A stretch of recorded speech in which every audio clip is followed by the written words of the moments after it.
Mega times news బులెటిన్ల ముందుగా headlines. AITUC అనుబంధ హమాలీ కార్మికులకు దీపావళి బోనస్ డబ్బులు ఇవ్వాలని మిల్లు ప్రధాన గేట్ దగ్గర నిరసన. దివ్యాంగుని కన్నీళ్లు తూడ్చిన సహస్ర ఫౌండేషన్. పుట్టపర్తి ప్రశాంతి నిలయంలో చైనా దేశస్థుల సందడి, సాంస్కృతిక కార్యక్రమాలతో ఆకట్టుకున్న విదేశీయులు.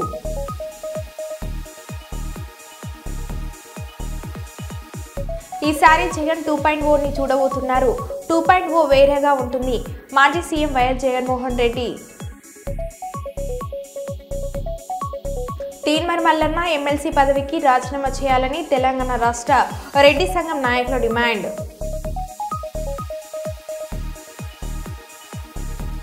జాతీయ రహదారి భద్రతా మాసోత్సవాలలో భాగంగా హెల్మెట్ ధారణ అవగాహన కల్పించి ద్విచక్ర వాహన ర్యాలీని ప్రారంభించిన జిల్లా కలెక్టర్ పి రంజిత్ బాషా, జిల్లా ఎస్పీ. ఇక వివరాల్లోకి వెళ్తే ఈరోజు 19వ వార్డులోని బుడుగ చెంగాల కాలనీలో సర్పంచ్ భాగ్యరత్న డ్రైనేజీ నిర్మాణం కొరకు భూమి పూజ చేశారు. ఈ సందర్భంగా సర్పంచ్ భాగ్యరత్న మాట్లాడుతూ ఈ కాలనీలో నెలకొన్న సమస్యలు ప్రధానంగా డ్రైనేజీ లేక వర్షం వచ్చినప్పుడు బాత్రూమ్ నీరు రోడ్ల మీదకు రావడం వలన మురుగు నీరు చేరి రాకపోకలకు తీవ్ర ఇబ్బందులు పడడమే కాక రోగాల బారిన పడటం వలన కాలనీ ప్రజలు నా దృష్టికి తీసుకురాగా పరిశీలించి అధికారుల దృష్టికి తీసుకువెళ్లి 15వ ఆర్థిక సంఘం నిధులతో ఈ కాలనీ డ్రైనేజీ వేయిస్తున్నామని అన్నారు. ఈ కార్యక్రమంలో టీడీపీ నాయకులు మాజీ సర్పంచ్ సిబి లత, కేఈ రాంబాబు, సీనియర్ నాయకులు హేమాద్రి రెడ్డి, మధుసూదన్ రెడ్డి, ఆంధ్రయ్య, వార్డు మెంబర్లు నరేంద్ర, షఫీ తదితరులు పాల్గొన్నారు.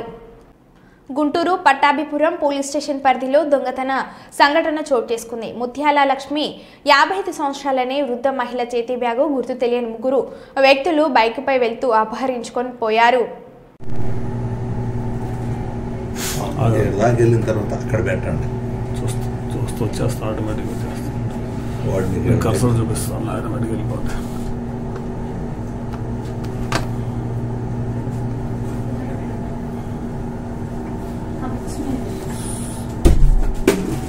ఏంటది? అదిగో అదిగో అలా ఎత్తున్నాడు సార్. ఇక్కడ అడుగు అడుగు తిప్పించాడా? అది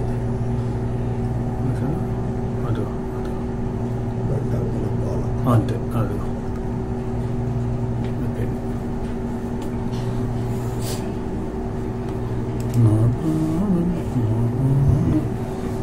చూడలేకు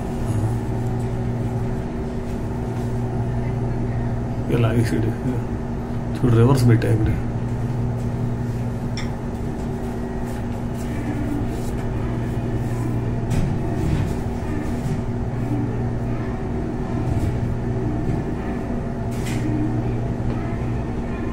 పుట్టపర్తి ప్రశాంతి నిలయంలో చైనా దేశస్థుల సందడి.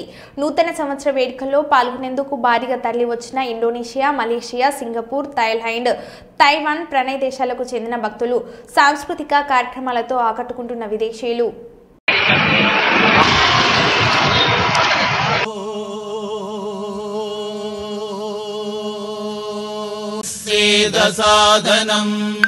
यते भक्तीनां मन्त्रिणे वा निजाय कक्षाणां पदय क्रन्दयते भक्तिरमकृष्णवीताय धावते सत्त्वनुष्णीषिणे गिरिचराय कुलो अश्वपतिभ्यश्च वो नमः। ओ नमो नमो गणेभ्यो गणमस्सेना।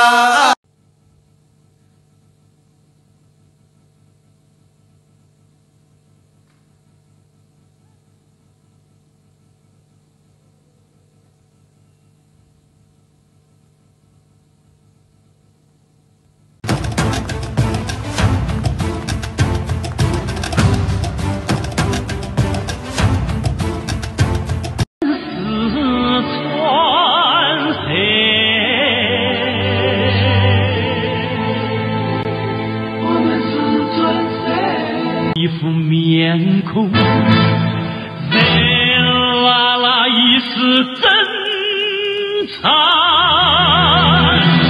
剧中的变，好潇洒，好张狂，不知不知那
नमः ॐ नमः शिवाय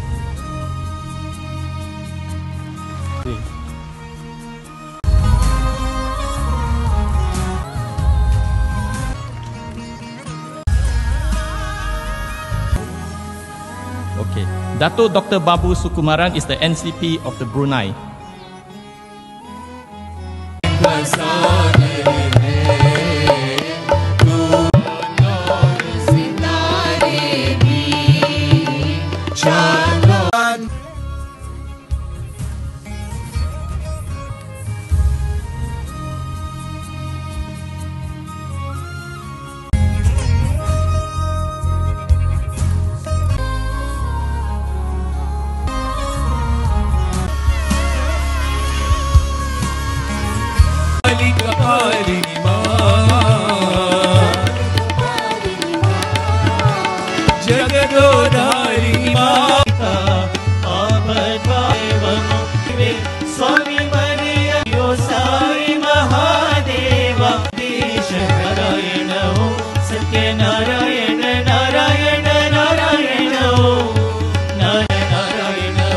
తీన్మార్ మల్లన్న ఎమ్మెల్సీ పదవికి రాజీనామా చేయాలని తెలంగాణ రాష్ట్రం రెడ్డి సంఘం నాయకులు డిమాండ్ చేశారు. హన్మకొండ ప్రెస్ క్లబ్లో ఏర్పాటు చేసిన విలేకరుల సమావేశంలో కిషన్ రెడ్డి మాట్లాడుతూ రెడ్డి కులంపై చేసిన అనుచిత వ్యాఖ్యలు రెడ్ల మనోభావాలను దెబ్బతీశాయని, తొలుత రెడ్డి సమాజానికి బేషరతుగా క్షమాపణ చెప్పాలని డిమాండ్ చేశారు. రాష్ట్ర ప్రభుత్వం మరియు కాంగ్రెస్ పార్టీ నాయకులకు విజ్ఞప్తి చేస్తూ తీన్మార్ మల్లన్న పార్టీ సభ్యత్వ రద్దు చేయాలని, ఎమ్మెల్సీ పదవి నుండి బర్తాఫ్ చేయాలని కాంగ్రెస్ పార్టీ అధిష్టానానికి విజ్ఞప్తి చేశారు. ఈ కార్యక్రమంలో రెడ్డి సంఘం రాష్ట్ర అధ్యక్షులు జయపాల్ రెడ్డి, నరసింహారెడ్డి, వీసం సురేందర్ రెడ్డి, సంజీవరెడ్డి తదితరులు పాల్గొన్నారు. దమ్ముంటే ధైర్యం ఉంటే రిజైన్ చేయి, ఎమ్మెల్సీ పదవికి రిజైన్ చేసి మళ్ళీ పోటీ చేసి గెలువు, చూపిస్తాం రెడ్డిల ఐక్యత ఏందో, రెడ్డిల తాహత ఏందో చూపిస్తాం. అప్పుడు తెలుస్తుంది ఏ గ్రామంలో పోయినా ఎక్కడికి పోయినా రెడ్డి అంటేనే నలుగురు విలువ ఇస్తారు, రెడ్డిల మాటే నలుగురు వింటారు అనేది నువ్వు గ్రహించాలి మల్లన్న గారు. నువ్వు కూడా అన్ని విధాల నీకు కూడా కొన్ని విషయాలు తెలుసు, నువ్వు తెలిసి కూడా మాట్లాడుతున్నావు అంటే అది మరి నీ పిచ్చి ఏ పరాకాష్ఠకు చెందిందో కూడా అర్థమవుతుంది. అలాగే కాంగ్రెస్ పార్టీ కూడా విజ్ఞప్తి చేస్తున్న ఇటువంటి వాక్యాలతోని గ్రామాల్లో కుల వ్యవస్థల మీద పోరాటం జరిగే పరిస్థితికి వస్తుంది. దీనివల్ల అన్ని దెబ్బతినే అవకాశాలు ఉన్నాయి. కాబట్టి కాంగ్రెస్ పార్టీ అతన్ని సస్పెండ్ చేయాలని కూడా కాంగ్రెస్ పార్టీని కోరుతా ఉంది. అలాగే అతి కొద్ది రోజుల్లో ఓసీల అందరం కలిసి గవర్నర్ గారికి వినతి పత్రం ఇచ్చుకుంటూ ఆయన ఎమ్మెల్సీ పదవిని కూడా తీసేయించాలి, డిస్మిస్ చేయాలనే కోరిక కోరుతా ఉన్నాం అందరం కలిసి. అలాగే ఈడబ్ల్యూఎస్ కేంద్ర ప్రభుత్వం ఇచ్చింది, అదొక రాజ్యాంగబద్ధమైన ఈడబ్ల్యూఎస్ స్కీమును నువ్వు తప్పుబట్టి దాన్ని తీసేయాలనే ఆలోచనతో కుట్ర చేస్తున్నావు. ఇది మంచి పద్ధతి కాదు. నీకంటే ముందు బీసీ నాయకులు చాలా మంది ఉన్నారు, నువ్వు ఈ రోజు వచ్చినవి.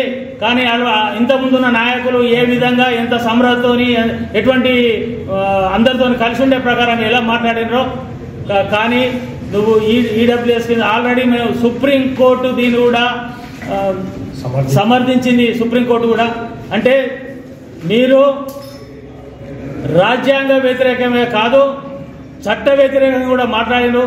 దీని మీద కంటెంప్ట్ ఆఫ్ కోర్టు కింద కూడా కేసు వేయడానికి కూడా మేము వెనుకంజ వేయడం అని చేయలేమని కోరుతూ జై రెడ్డి సంఘం.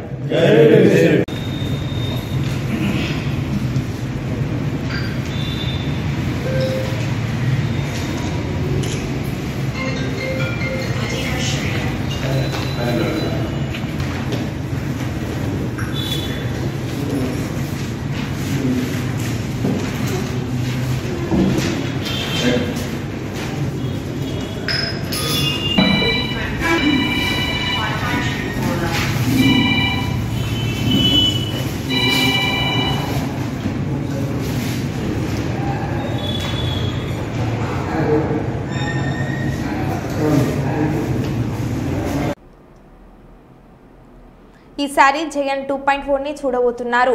2.0 వేరేలా ఉంటుంది. కార్యకర్తల కోసం జగన్ ఏం చేశాడో చూపిస్తా. గతంలో కార్యకర్తలకు ఎక్కువ ప్రాధాన్యత ఇవ్వలేకపోయా. కార్యకర్తలను ఇబ్బంది పెట్టిన వారిని వదిలిపెట్టే ప్రసక్తే లేదు. అక్రమ కేసులు పెట్టిన వారిపై ప్రైవేట్ కేసులు వేస్తా, చట్టం ముందు నిలబెడతా అని అంటున్న మాజీ సీఎం జగన్మోహన్ రెడ్డి ఎవరు కూడా వైఎస్ఆర్సీపీ కార్యకర్త వెంట్రుకలు కూడా పీకలేరు. నన్ను 16 నెలలు జైల్లో పెట్టారు, ఏమైంది, బయటకు రాలేదా, సీఎం అవ్వలేదా అని అంటున్న మాజీ సీఎం జగన్మోహన్ రెడ్డి.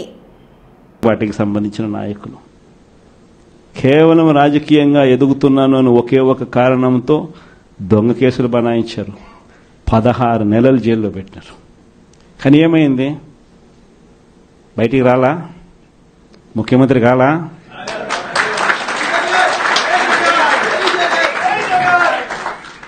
ప్రతి ఒక్కరు ఇది గుర్తుపెట్టుకోండి. ఎవరికైనా ఇంతే. మహా చేస్తే వీళ్ళు ఏం చేయగలుగుతారు? దొంగ కేసులు పెడతారు, కాదండంలా బెదిరిస్తారు, కాదండంలా మహా అయితే 3 నెలలు లోపల వేస్తారు, అది కాదండంలా. కానీ ఏం చేస్తారు? 3 నెలల తర్వాత మళ్ళా వస్తాం, రెట్టించిన ఉత్సాహంతో మళ్ళా పనిచేస్తాం. ఎవరెవరైతే మిమ్మల్ని జైల్లో పెట్టే కార్యక్రమం ఎవరెవరైతే చేస్తారో, మంచి చేసిన వాళ్ళని గుర్తుపెట్టుకోండి, చెడు చేసిన వాడిని గుర్తుపెట్టుకోండి. ఇద్దరిని గుర్తుపెట్టుకోమని చెప్తాను. ఊరికే చూస్తూ ఊరుకోం. వైఎస్ఆర్ కాంగ్రెస్ పార్టీ బ్రతుకుతుంది. వైఎస్ఆర్ కాంగ్రెస్ పార్టీ ఈ రాష్ట్రాన్ని ఏలుతుంది అని కూడా సందర్భంగా చెప్తాను. మరో 30 సంవత్సరాలు ఏళ్తామని కూడా ఈ సందర్భంగా కూడా మరి గట్టిగా కూడా చెప్తాను. కాబట్టి ఎవరు కూడా వైఎస్ఆర్ కాంగ్రెస్ పార్టీకి సంబంధించిన ఏ కార్యకర్త వెంటికి కూడా పీకలేడు అని చెప్పి కూడా ఈ సందర్భంగా చెప్తాను. ఇది ప్రతి ఒక్కరూ గుర్తుపెట్టుకోండి. ఒక్కటే గుర్తుపెట్టుకోండి, ఈసారి జగనన్న 2.0 కొంచెం వేరుగా కూడా ఉంటుంది. ఈసారి జగనన్న 2.0 కార్యకర్త కోసం ఎలా పనిచేస్తుందో కూడా చూపిస్తుంది. ఇది మాత్రం నేను ఖచ్చితంగా చెప్తా ఉన్నా. ఎందుకనంటే జగనన్న 1.0లో బహుశా కార్యకర్తలకి నేను అంత గొప్పగా బహుశా చేయలేకపోయి ఉండొచ్చేమో. ప్రతి పథకము ప్రతి విషయంలోనూ కూడా మొట్టమొదటిగా ప్రజలే గుర్తుకొచ్చారు. ప్రజలకు మంచి చేయడం కోసమే నా టైం కేటాయించా, నా తాపత్రయపడ్డా, ప్రతి విషయంలోనూ దానికోసమే అడుగులు వేశా. కానీ జగనన్న 2.0కి వచ్చేసరికి మాత్రం చంద్రబాబు నాయుడు కార్యకర్తలకు పెడతా ఉన్న ఇబ్బందులు చూశా, కార్యకర్తలు పడతా ఉన్న అవస్థలు చూశా, కార్యకర్తలు పడతా ఉన్న బాధను గమనించా. వీళ్ళ కోసం గట్టిగా మీ జగనన్న ఉంటాడని సందర్భంగా గట్టిగా చెప్తాను. దేశంలో అన్ని వర్గాల ప్రజలకు న్యాయం జరిగే విధంగా కేంద్ర బడ్జెట్ను పెట్టినందుకు కృతజ్ఞతలు తెలుపుతూ వరంగల్ హెడ్ పోస్ట్ ఆఫీస్ కూడలిలో నరేంద్ర మోడీ చిత్రపటానికి పాలాభిషేకం చేసిన వరంగల్ జిల్లా అధ్యక్షులు గంట రవికుమార్. ఈ సందర్భంగా వారు మాట్లాడుతూ ప్రధాని నరేంద్ర మోడీ నేతృత్వంలో కేంద్ర ఆర్థిక శాఖ మంత్రి నిర్మలా సీతారామన్ ప్రవేశపెట్టిన 2025-26 బడ్జెట్ను తెలంగాణ రాష్ట్రంలో కాంగ్రెస్ నాయకులు దేశ బడ్జెట్ పైన ఆర్థిక లెక్కింపుల పైన అవగాహన లేక తెలంగాణ రాష్ట్రానికి అన్యాయం చేశారంటూ నిరసనలు తెలపడం సిగ్గుచేటని అన్నారు. దేశంలో కేంద్ర ప్రభుత్వం పలు సంక్షేమ పథకాలను అమలు పరుస్తూ అన్ని వర్గాల ప్రజల అభివృద్ధికి తోడ్పడుతుందని అన్నారు.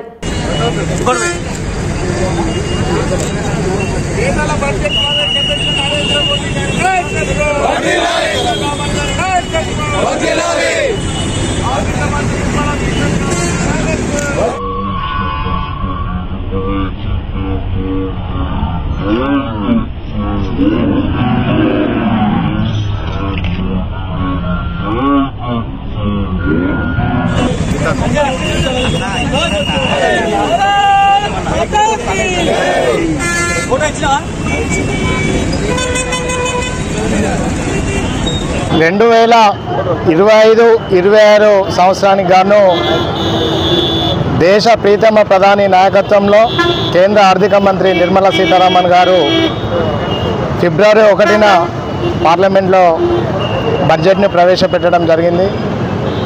ఈ బడ్జెట్ పేద మధ్యతరగతి ప్రజల అభివృద్ధి కొరకు, అదేవిధంగా వ్యవసాయ రంగ అభివృద్ధి, రైతుల సంక్షేమం కొరకు, అదేవిధంగా మహిళల యొక్క ఆర్థిక పరిపుష్టి పెంచడం కోసము, యువతకు ఉపాధి, యువతకు దేశానికి పనికొచ్చే విధంగా తయారు చేసుకోవడం కోసం అన్ని వర్గాలను, అన్ని రంగాలను సమన్వయం చేస్తూ ప్రవేశపెట్టిన బడ్జెట్ డ్రీమ్డ్ బడ్జెట్. ఇది భారతదేశాన్ని వికసిత్ భారత్గా చేసేదానికి విధంగా ఈ బడ్జెట్ని ప్రవేశపెట్టడం జరిగింది. ఈ తెలంగాణ రాష్ట్రాన్ని పాలిస్తున్న కాంగ్రెస్ నాయకులకు ఆర్థిక పరిస్థితులపైన, ఆర్థిక వనరులపైన, కేంద్ర బడ్జెట్ పైన ఏమాత్రం అవగాహన లేని ఈ కాంగ్రెస్ నాయకుల చేతిలో ఈరోజు మన తెలంగాణ ప్రభుత్వం నడుస్తుంది. అలాంటి వారి చేతిలో ఉండడం నిజంగా మనకు సిగ్గుచేటు. అన్ని రంగాలకు సమన్వయం చేస్తూ ఈరోజు తెలంగాణ రాష్ట్రంలో 2500 కిలోమీటర్ల మేరకు నేషనల్ హైవేస్లో అభివృద్ధి పనులు జరుగుతున్నాయి. దానికి కేంద్రం నిధులే. అదేవిధంగా తెలంగాణ రాష్ట్రంలో సికింద్రాబాద్ అనుకోవచ్చు, railway station, Cherlapalli railway station అనుకోవచ్చు, వీటితో పాటు మన కాజీపేట, వరంగల్ రైల్వే స్టేషన్, ఇట్లా 40 రైల్వే స్టేషన్ల ఆధునిక పనులు కేంద్ర బడ్జెట్తోనే జరుగుతున్నాయి. అదేవిధంగా ములుగు జిల్లాకు సంబంధించి సమ్మక్క సారలమ్మ గిరిజన విశ్వవిద్యాలయ అభివృద్ధికి కేటాయించిన నిధులు కావచ్చు, అదేవిధంగా నిజామాబాద్ జిల్లాలో పసుపు బోటుకే కావచ్చు, అదేవిధంగా ఉడాన్ స్కీమ్ ద్వారా మామ్నూర్ ఎయిర్పోర్ట్లో, అదేవిధంగా కొత్తగూడెం గ్రీన్ఫీల్డ్ ఎయిర్పోర్ట్ అభివృద్ధి కోసం కావచ్చు కేంద్ర బడ్జెట్ ఉన్నాయి.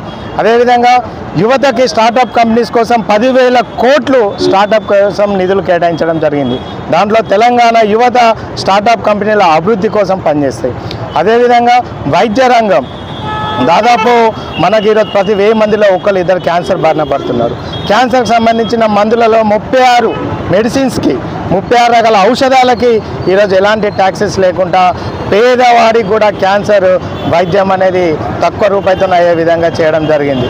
దాంతోపాటు విద్యా వ్యవస్థ, ప్రభుత్వ విద్యా వ్యవస్థ పటిష్టం చేయడం కోసం Atal labs, Atal tinkering labs అని చెప్పేసి వాటి అభివృద్ధికి, అదేవిధంగా దేశంలోని ఎంఎస్ఎంఈ రంగం యొక్క అభివృద్ధి కోసం కావచ్చు, అన్ని రంగాల కోసము బడ్జెట్లో నిధులు కేటాయించడం జరిగింది. అసలు బడ్జెట్ని చదవకుండా ఈ కాంగ్రెస్ నాయకులు ప్రభుత్వంపై ఏదో ఒకటి మాట్లాడాలనే విధంగా మాట్లాడుతున్నారు తప్ప ఏ మాత్రం విషయ పరిజ్ఞానం లేని కాంగ్రెస్ నాయకులు ఈరోజు వరంగల్ జిల్లా మంత్రివర్యులు కావచ్చు, స్థానిక ఎమ్మెల్సీ బసవరాజ్ సారయ్య గారు కావచ్చు, వీళ్ళందరూ కూడా విషయ పరిజ్ఞానం పెంచుకొని మాట్లాడవలసిందిగా కోరుకుంటున్నారు.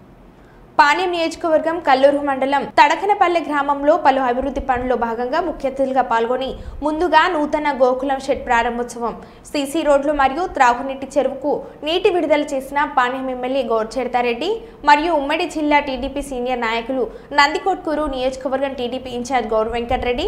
ఈ కార్యక్రమంలో సర్పంచ్ సహారాబీ, రాష్ట్ర finance corporation doctor D Ramanjaneyulu, MPDO Nagaseshachala Reddy, minor irrigation DE Nagaraju, Panchayatiraj DE AE Ravimohan Reddy, సచివాలయం ఉద్యోగులు, మండల నాయకులు పూసలూరు ప్రభాకర్ రెడ్డి, కాంట్రాక్టర్ సుల్తాన్ బాషా, గ్రామ నాయకులు, మండల పరిధిలోని అన్ని గ్రామాల ముఖ్య నాయకులు తదితరులు పాల్గొన్నారు. కరీంనగర్ ప్రెస్ భవన్లో 2025 నూతన సంవత్సర డైరీ ఎన్టీయూ డబ్ల్యూజీ ఐజేఏ రాష్ట్ర కార్యదర్శి సిఈ మెంబర్ నగనూరి శేఖర్ ఆధ్వర్యంలో ఆవిష్కరించారు. ఈ కార్యక్రమంలో కరీంనగర్ జిల్లా ప్రెస్ భవన్ ప్రెసిడెంట్ గాండ్ల శ్రీనివాస్, రాజశేఖర్ మరియు రాష్ట్ర నాయకులు, జిల్లా నాయకులు, జర్నలిస్టులు పాల్గొన్నారు. ఈ సంవత్సరం కూడా ఒక అందమైన డైరీని మరియు మంచి సమాచారం కొరకు ఆవిష్కరించడం జరిగిందని తెలిపారు. ఈ సంవత్సరం కూడా ఒక అందమైన డైరీని ప్రతి జర్నలిస్టుకు అందించాలనే ఉద్దేశంతో మంచి సమాచారంతో డైరీని ముద్రించి ఈరోజు ఆవిష్కరించడం జరిగింది.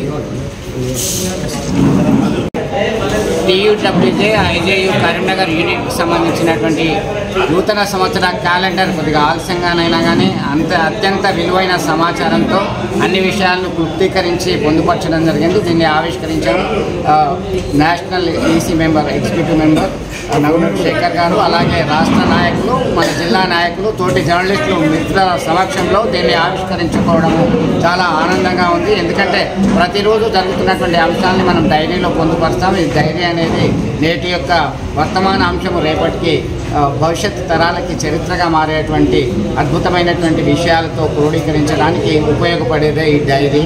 Thank you one and all. చెప్పిన విధానం ఒకటి ఉంది, నిన్న కులగణన లెక్కలు వీళ్ళు వెల్లడించిన విధానం ఇంకొకటి. దీన్ని రాష్ట్ర ప్రభుత్వం సవరించుకోవాలని, బీసీలకు సంబంధించి వాళ్ళ జనాభా లెక్కలు కరెక్ట్గా చేయాలని చెప్పేసి రేపు డెడికేషన్ కమిషన్ కూడా కలుస్తాము, బీసీ కమిషన్ కూడా కలుస్తాము. ముఖ్యమంత్రి గారికి మేము డిమాండ్ చేస్తూ ఉన్నాము, బీసీ జనాభా లెక్కలు తప్పుగా లెక్కిస్తే మాత్రము ఈ రాష్ట్రంలో ఈ దేశంలో మరొక విప్లవం వస్తుంది. రేపు కాంగ్రెస్ పార్టీ బీసీలందరూ కలిసి ఓటేస్తేనే కాంగ్రెస్ పార్టీ అధికారంలోకి వచ్చింది. బీసీ లేకపోతే కాంగ్రెస్ పార్టీ లేదు, బీసీ లేకపోతే బీఆర్ఎస్ పార్టీ లేదు. బీఆర్ఎస్ పార్టీ బీసీలకు ద్రోహం చేసింది కాబట్టినే బీఆర్ఎస్ పార్టీ తీసి చెత్త కుప్పలో పడేసి కాంగ్రెస్ పార్టీని అధికారంలో తీసుకొచ్చింది. మళ్ళీ అదే కాంగ్రెస్ పార్టీలో అదే తప్పు చేస్తుంది, బీసీలను విస్మరిస్తుంది. కాబట్టి రాష్ట్ర ప్రభుత్వాన్ని మేము డిమాండ్ చేస్తూ ఉన్నాం, బీసీ గణాంకాలు ఖచ్చితంగా మీరు బయట పెట్టాల్సిన అవసరం ఉంది. 1931 లెక్కల ప్రకారమే 56% ఉంటే 52% ఉంటే ఇప్పుడు 46% పెట్టు తగ్గు. నా పేరు Mekapothula Narender Goud, state president Telangana BC సంక్షేమ సంఘం. అదేవిధంగా ఎర్రా శ్రీహరి గౌడ్ గారు తెలంగాణ బీసీ సంక్షేమ సంఘం రాష్ట్ర ఉపాధ్యక్షులు, రజితా పటేల్ గారు తెలంగాణ బీసీ మహిళా సంక్షేమ సంఘం ప్రధాన కార్యదర్శి, పులయ్య గారు సరిత గారు GHMC greater Hyderabad municipal corporation BC మహిళా సంఘం అధ్యక్షురాలు, గిరగాని తిరుపతి గౌడ్ గారు పేదల సంక్షేమ సంఘం అధ్యక్షులు, మాటూరు శ్రీనివాస్ గౌడ్ గారు రాష్ట్ర కార్యదర్శి తెలంగాణ బీసీ సంక్షేమ సంఘం, సదానందం గారు బీసీ సంక్షేమ సంఘం హుజురాబాద్ నియోజకవర్గ అధ్యక్షులు. ఈరోజు హుజురాబాద్ నియోజకవర్గంలో మాటూరు శ్రీనివాస్ గారి ఆధ్వర్యంలో జరుగుతున్న ప్రెస్ మీటింగ్కి ముఖ్యంగా మేము హైదరాబాద్ నుంచి ఇక్కడికి హుజురాబాద్కు ఒక ప్రత్యేకమైనటువంటి పర్సనల్ పని మీద రావడం జరిగింది. రాష్ట్ర ప్రభుత్వం నిన్న క్యాబినెట్ సబ్ కమిటీ కులగణన వివరాలను వెల్లడించింది. ఈడబ్ల్యూఎస్ రిజర్వేషన్లు మనకు అమలుపరిచే విధానం ఒకటి, ఇక్కడ ఇంప్లిమెంట్ చేస్తున్న విధానం ఒకటి. కేసీఆర్ గారు అగ్రకులం కాబట్టి ఆయన ఇష్టానుసారంగా ఈడబ్ల్యూఎస్ రిజర్వేషన్లని ఇక్కడ ఇంప్లిమెంట్ చేస్తున్నాడు, అమలుపరుస్తున్నాడు, ప్రజల మీద రుద్దుతున్నాడు. బీసీ రిజర్వేషన్లు, ఆ తర్వాత ఎస్సీ రిజర్వేషన్లు, ఎస్టీ రిజర్వేషన్లు మొత్తం కట్ అయ్యి దాదాపుగా వీళ్ళకంటే ఎక్కువ వాళ్ళకే లబ్ధి చేకూరుతుంది. ఎవరైతే బాధితులు ఉన్నారో ఆ బాధితుల కంటే కూడా ఈ అగ్రకులాలకి ఎక్కువ లబ్ధి చేకూరుతుంది ఈడబ్ల్యూఎస్ రిజర్వేషన్ల వల్ల. ఇప్పుడు ఇస్తున్నటువంటి బీసీ జనాభా లెక్కల్లో కులగణనలో బీసీ జనాభా లెక్కలతో పాటు ముస్లిం బీసీలు అని చెప్పి ఏదైతే ఒక వాడిరో అది తప్పు, దాన్ని ఉపసంహరించుకోవాలని చెప్పి మేము డిమాండ్ చేస్తాం. హిందూ బీసీలు ముస్లిం బీసీలు ఉండరు, బీసీలే ఉంటారు. బీసీలు అంటేనే హిందువులు, మళ్ళీ ఇంకో రెండో ఉండరు, ముస్లిం బీసీలు ఉండరు, క్రిస్టియన్ బీసీలు ఉండరు. బీసీల మీద జరుగుతున్న కుట్ర ఇది. ఒకవైపు కేంద్రంలో బీజేపీ పార్టీ బీసీ ప్రధానమంత్రి పేరుతోటి బీసీలకే వ్యతిరేకం చేస్తుంది. మరో బులెటిన్లో మళ్ళీ కలుద్దాం. Stay tune.